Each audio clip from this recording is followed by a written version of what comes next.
स्वागत है आप सभी का सत्येंद्र ITI के डिजिटल लर्निंग क्लासेस में। मैं इनकी तरफ आप लोगों के सामने एम्प्लॉयबिलिटी स्किल्स की और जानकारियाँ लेकर के आया। आज का हमारा टॉपिक है छोटे व्यवसाय को स्थापित करने की प्रक्रिया। जैसे कि हमने पिछले क्लास में इसके बारे में थोड़ा अध्ययन किया था, इसके बाद हम आगे की चर्चा को आज करेंगे कि कौन कौन से पॉइंट से फिर व्यवसाय को स्थापित करना आसान होता है। तो हम लोग 13 पॉइंट तक पढ़े थे। आज है नेक्स्ट तकनीकी जानकारी।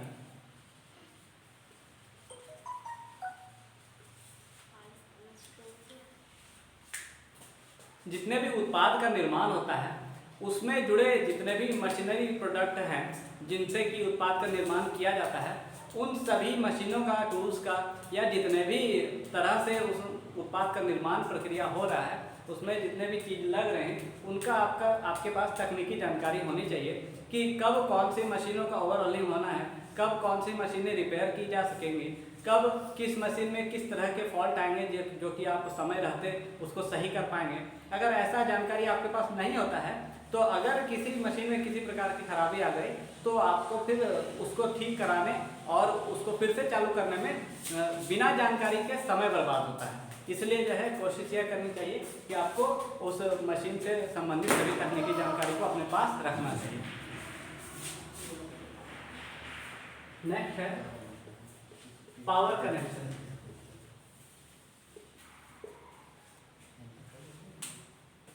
जहाँ भी आप यूनिट का जो है काम हो रहा है अर्थात या जहाँ भी आपका व्यवसाय स्थापित है उस जगह पे पावर का कनेक्शन अच्छा होना चाहिए। अर्थात किस किस मशीनों को चालू करने में कौन कौन सा बिजली का कार्य है वो उसका सुचारू रूप से जो है सभी वायरिंग होनी चाहिए। और जितने भी मेन पावर हैं जहाँ भी जो है यूनिट का सप्लाई होगा वो सभी सुचारू रूप से होनी चाहिए। अगर ऐसा नहीं होता है तो फिर वहाँ पे कार्य करने में किसी प्रकार का लूज कनेक्शन या किसी प्रकार से शॉर्ट सर्किट से फिर मशीनों के साथ प्रॉब्लम हो सकता है और फिर वहाँ पे काम जो है बाधित हो सकता है। इसलिए पावर कनेक्शन अच्छा होना चाहिए।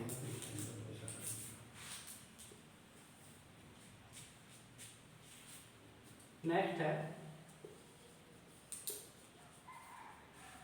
मशीनरी की स्थापना। जहाँ भी आप किसी उत्पाद की निर्माण प्रक्रिया करते हैं तो वहाँ के लेआउट के अनुसार मशीनों की स्थापना जो है सही जगह पे और सुचारू रूप से होनी चाहिए ताकि निर्माण प्रक्रिया जो क्रमबद्ध होती है तो एक वस्तु के निर्माण में एक जगह से फिर दूसरे जगह जिस प्रोसेस को कराया जाता है उसी जगह पे दूसरे मशीन का स्थापना होना चाहिए ताकि फिर कार्य को उस उत्पाद के निर्माण में समय की बर्बादी ना हो और आपके पास जो पूंजी निवेश है उसका भी ज़्यादा अपव्यय नहीं। इसके लिए मशीनरी की स्थापना लेआउट के ही अनुसार होनी चाहिए। फिर है मैन पावर भर्ती।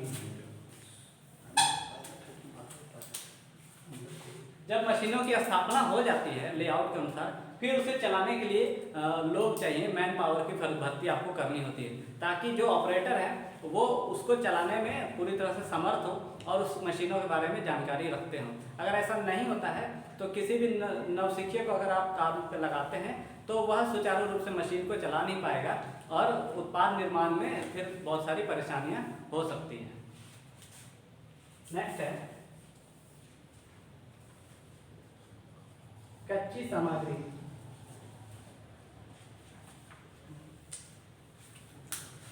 उत्पादन के लिए कच्ची सामग्री का होना बहुत आवश्यक है। तो कच्ची सामग्री का जो स्रोत है वो कहाँ से होगा इसका आपको जानकारी होना चाहिए कि आप किसी उत्पाद के निर्माण में रॉ मटेरियल कहाँ से प्राप्त करेंगे। कुछ चीज़ें आपके आसपास के जो क्षेत्र में वहाँ भी मिल जाती हैं, कुछ राज्य में, कुछ देश में और कुछ विदेशों से भी आती है। तो इसके लिए आपको उसका पूरा जानकारी होना चाहिए कि आप कच्ची सामग्री का कहाँ से जो है उपलब्ध करा पाएंगे, तब जाकर के आपकी उत्पादन प्रक्रिया रुकेगी नहीं और ऐसे में फिर आपका व्यवसाय अच्छा होता जाएगा।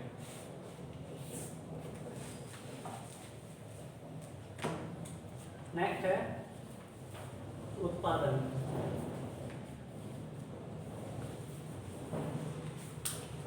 उत्पादन का यहाँ पे अर्थ यही है कि मैन पावर के उपलब्ध होने के बाद कच्ची सामग्री और उस निर्माण प्रक्रिया में किसी भी प्रकार का अपव्यय नहीं होना चाहिए, अर्थात जिस आप व्यवस्था को पहले से सेटअप कर चुके हैं उसमें किसी भी प्रकार की त्रुटि नहीं होनी चाहिए, नहीं तो उसका प्रभाव एक के बाद दूसरे पर पड़ता है। साथ ही आपको यह भी ध्यान रखना है कि निर्माण प्रक्रिया के बाद जो पैकेजिंग की व्यवस्था रहती है उसमें भी किसी प्रकार की त्रुटि नहीं हो, क्योंकि अगर वह फिर पैकेजिंग में भी दिक्कत होगा तो आपके जो उत्पाद हैं बाजार में अच्छे से नहीं बिकेंगे। और अगर आप किसी भी उत्पाद का निर्यात कर रहे हैं तो उसमें विशेष ध्यान रखना यह है कि जो निर्यात प्रक्रिया में जो ट्रांसपोर्टेशन कार्य होता है उस दौरान आपके उत्पाद में किसी भी प्रकार की खराबी ना आए। ऐसे में क्या है कि आपका फिर उत्पाद जो है कहीं न कहीं से डिफेक्टिव हो जाएगा और फिर उससे आपके व्यवसाय में प्रॉब्लम होगी। नेक्स्ट है मार्केटिंग।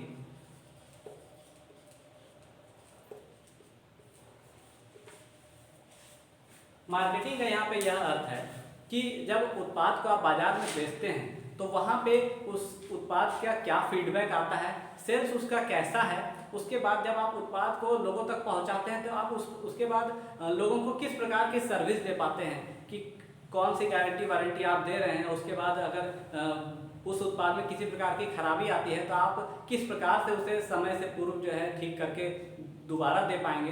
तो ये सब जो है एक तरह से फीडबैक का काम करता है जो आपके मार्केटिंग लेवल को हाई करता है। अगर आप अच्छा सर्विस भी नहीं दे पा रहे हैं तो फिर आपके उत्पाद के साथ बाजार में ढेर सारी समस्याएं होंगी। नेक्स्ट है गुणवत्ता आश्वासन।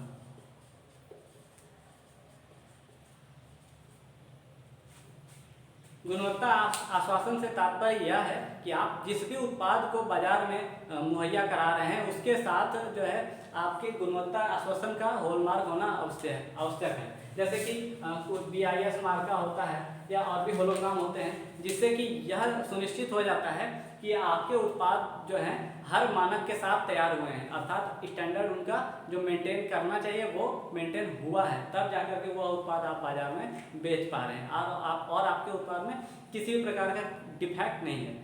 उस आश्वासन को प्राप्त करने के लिए लोग सबसे पहले जो गुणवत्ता आश्वासन का जो मार्का है उसे ही ध्यान में लाते हैं और वह आपके प्रोडक्ट में होना जरूरी है।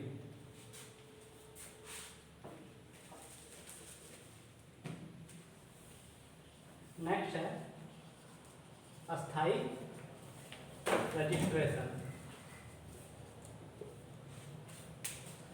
जब आपका व्यवसाय एक बार नियमित रूप से चलने लगता है तो फिर थोड़े दिनों के बाद उस रजिस्ट्रेशन को अस्थाई कराना होता है, तब क्योंकि जब आप किसी उत्पाद को बाजार में लाते हैं तो वह ट्रायल फेज होता है और फिर जब वह एक बार अपने बाजार को जो है अच्छे तरह से समुचित रूप से पकड़ लेता है तब फिर आपको उस उत्पाद से संबंधित जितने भी प्रक्रिया हैं उसमें अस्थायी रजिस्ट्रेशन कराना होता है। यह आवश्यक है जिससे कि आपके व्यवसाय में किसी प्रकार की प्रॉब्लम नहीं आए।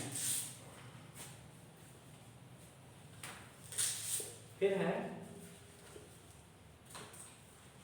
Market research. मार्केट रिसर्च का अर्थ यह है कि आपको बाजार की हर स्थिति से अवगत रहना पड़ेगा कि बाजार में किस प्रकार के उत्पाद नए उत्पाद आ रहे हैं और कौन कौन सी सेवाएं उस उत्पाद के साथ दी जा रही हैं। अगर आप समय के साथ उसमें बदलाव नहीं करेंगे तो आपके उत्पाद का जो बाजार में वैल्यू है कम हो जाएगा और फिर आप बाजार प्रतिस्पर्धा से बाहर हो जाएंगे। नेक्स्ट है मॉनिटरिंग। मॉनिटरिंग का यह अर्थ है कि आप जिस उत्पाद निर्माण प्रक्रिया में जिस गुणवत्ता के साथ और जिस प्रोसेस के साथ किसी उत्पाद को शुरुआत में बनाए हैं वह मेंटेन हो रहा है कि नहीं, इस चीज़ के लिए आपको मॉनिटरिंग करते रहना होता है, देख रेख करते रहना होता है या समय समय पर उन चीज़ों को चेक कराना होता है ताकि उस मॉनिटरिंग के बाद आपके उत्पाद में अगर कहीं भी कोई समस्या हो तो वो दूर किया जा सके और बाजार में लोगों को फिर अच्छे से सुविधा दी जा सके।